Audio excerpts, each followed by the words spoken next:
To District 4, and I invite Mr. Joseph Cannon to come first on the end, and then Jim Hickman. Jim, you sit right over here if you would. You sit right over here. We're going to do that. I need some water again.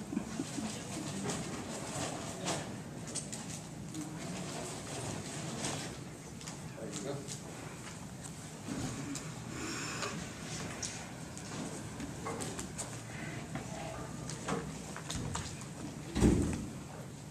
All right, at this time we'll have the 1 minute introduction beginning with Mr. Cannon.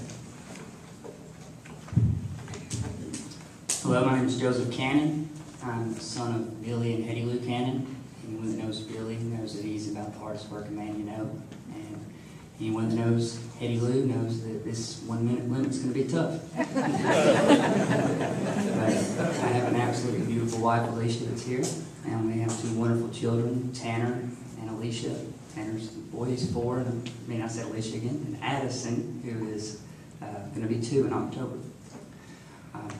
I have lived in Athens my whole life, loved Athens, and Athens has been great to me, and I'm excited to get the opportunity to serve Athens back. It's something I've wanted to do for a long time, and this is a great opportunity for it. And I just really appreciate any consideration, and I actually kept it on. Thank you. Thank you, Mr. Cannon. Jim Hickman. Good evening. My name is Jim Hickman. I'm a retired accountant with 40+ years of experience in various fields of manufacturing, public accounting, retail. Just spent all my life, my working career in the accounting field. Graduated from Drawn's Business College in Paducah, Kentucky. Studied at Southern Illinois University and also some at Calhoun Community College. I'm a member of First Baptist Church here in Athens, and I'm married to Dana and 3 children, Susan, Ron, and Stephen, and 12 grandchildren. And I agree with Mr. Gill. It is a privilege and an honor. I am an incumbent, and it's a privilege and an honor to serve as your city councilman for District 4. Thank you, sir. This is the first question that will be answered by both of you. The city and county have worked together to land new industries over the last 2 years while providing an atmosphere that allows existing industries to expand. What specific plans do you have to keep Athens on the radar of any industry or business? Mr. Cannon. You mentioned about how we've allowed present industry to continue to stay here and expand, and that is a big part. I think we have to make sure that we keep the industry that we do have here. We need to do everything we can to keep them happy. We need to keep them satisfied and have them the ability to grow any way that we possibly can within our realm. We can definitely use that as a big way to pull in more industry, because a lot of these industries that are looking around and see Athens, they're going to talk to a lot of industries that are already here. And if they have a city that they know is taking care of their own, then they're going to remember that, and they're going to definitely take advantage of that, and they're going to really consider us. Now, we do have to continue to make sure that we have an infrastructure that will allow us to take care of any needs that an industry coming in would want. And we also have to just make sure we continue to be just a really amazing community with an amazing education, because as I've said before, nobody ever says, well, I didn't choose Athens because the education was so good. And we got to make sure that it stays that way.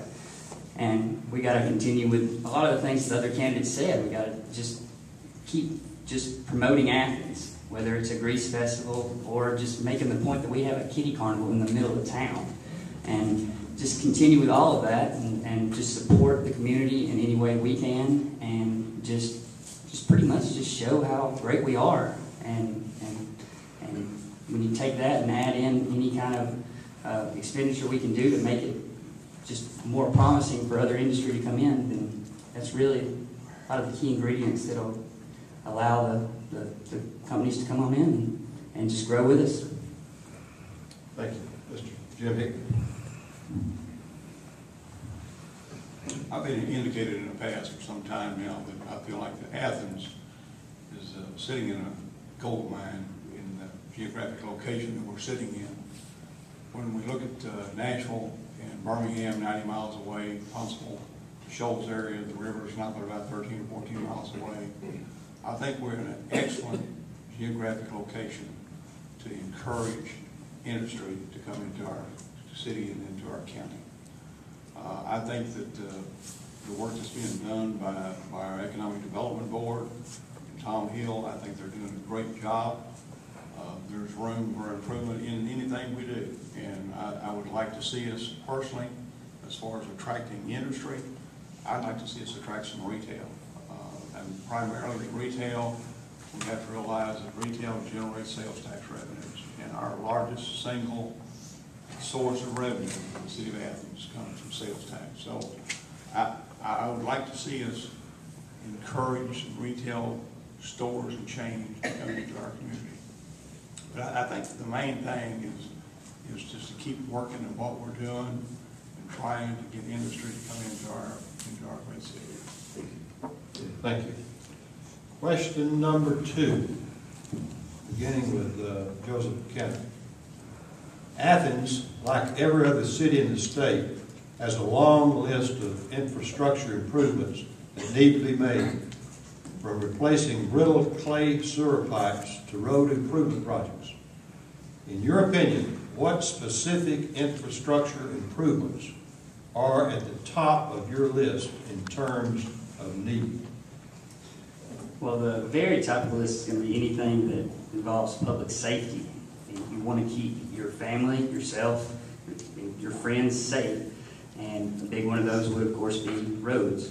And we want to make sure that we take every chance and opportunity we can to have the funding to resurface where we need resurfacing, and to take any other steps along with traffic safety to make any improvements where we can. I said before that there's a lot of times where it's an unfortunate event that can cause the alarm and then really get things done. And we've got to make it a point to try to see out there and not let that happen. Find out before then. Big way we can do that is by just being very, very, very informed within our districts and as a whole city. And if we're transparent, we communicate with each other on the best outlets we possibly can, then we're going to see a lot of other ideas that have not just really been realized yet, that were just right there in front of us, maybe at times, and get some good innovation.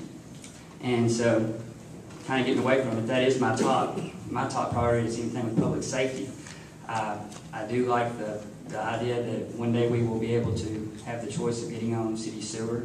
I think that's a big plus to anybody else wanting to move into the city of Athens. And of course, I am an advocate of having some sidewalks that connect all of our districts, because we are, after all, one city, and I'd like to be able to, take a sidewalk over to, District 5 or 3, and that's really some of the biggest points. And unfortunately, I'll think of a lot more, but my name starts with a C, and so I'm going to let Mr. Hickman just add to that. Thank you. Mr. Hickman? I think obviously the paving is the one single thing that stands out in most people's minds when they think of infrastructure. Unfortunately, paving takes money, and that's where we're trying to take care of that issue by increasing revenue sources to where the monies can be provided to do the paving projects and keep the drainage ditches open. These are infrastructure problems that we know we have. I think there's been some improvements over the last 12 months even. There's been quite a few improvements on some of the major thoroughfares. But Mr. Barksdale indicated the clay tile sewers. That's a problem. I've talked with John Stockton, our manager of the water and wastewater department. This is a problem, and we're working on it. There's been some provisions already made to remove some of these clay tile sewers. And you know, some of these things are probably, I don't know, 50, 60 years old, and the old clay tile is eventually rots out. So it has created some problems. So I think as he gets into this clay tile sewers, it's a major problem that's going to have to be addressed by the city council in months and years to come. And outside of that, I think the paving and sewers, it's not a whole lot going on as far as infrastructure that would need to be corrected. I would point out that there has been about a $4 million project that's been set up to improve the water treatment plant at Elk River. So there are some things going on in the infrastructure. It's going to take a while to get corrected and taken care of, but we are working on it. Okay, thank you. All right, Mr. Cannon, this is a wild card question to you. It's rather lengthy. Squabbling in Washington between House and Senate leaders over last year's budget could mean sequestration hearings by year's end, which could in turn lead to the loss of thousands of jobs at Redstone Arsenal.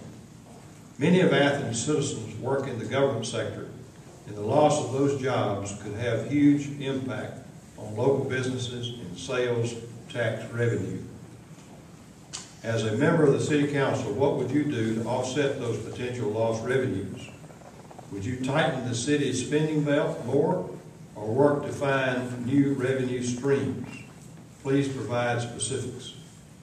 Okay, well, very specifically, I work for a government contractor, and this hits really close to home because the City Council may become a full-time job if it happens. Now, there are so many unknowns. It's you know, in Washington they're throwing, you know, everybody's just trying to play hardball, and it's so unknown what for sure will happen, and it's hard to take them for serious sometimes because, you know, this all came up because of a lot of bluffing a year ago up in Washington. As for here, we definitely do need to do what we can to prepare ourselves for this.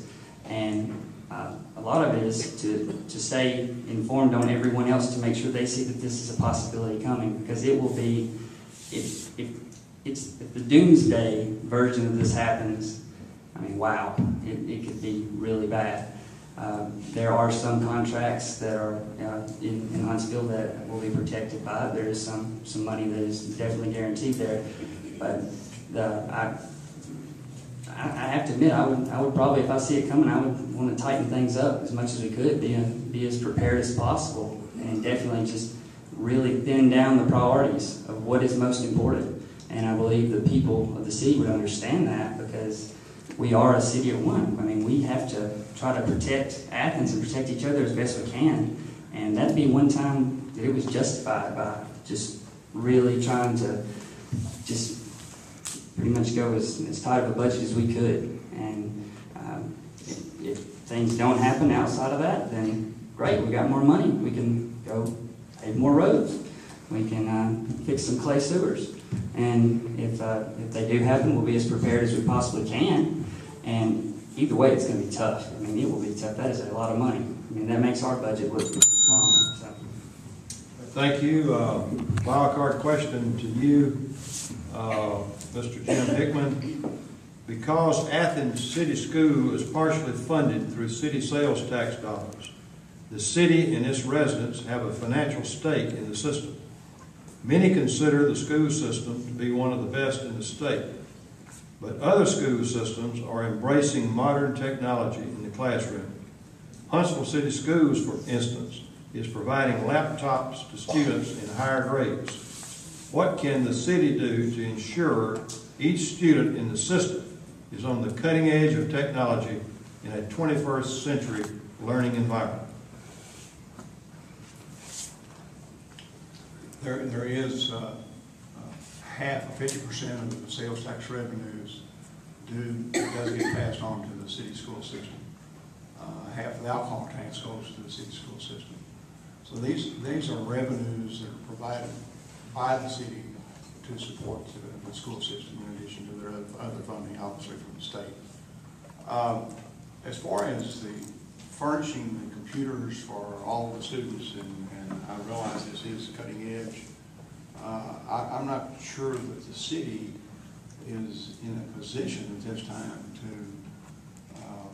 go to that limit to put a laptop in everybody's hands. I'm not saying it can't be done, but that's something that's not even, to my knowledge, as our city school system has not even been discussed up to this point. But we are one of the top school systems in the state. I think that's an indicator that we have some excellent teachers in the school system that is probably second to none as far as I'm concerned, looking across the state. But as far as the technology, maybe something that we would need to look at, but at this particular point, I don't see that coming from the city. Okay, thank you, gentlemen.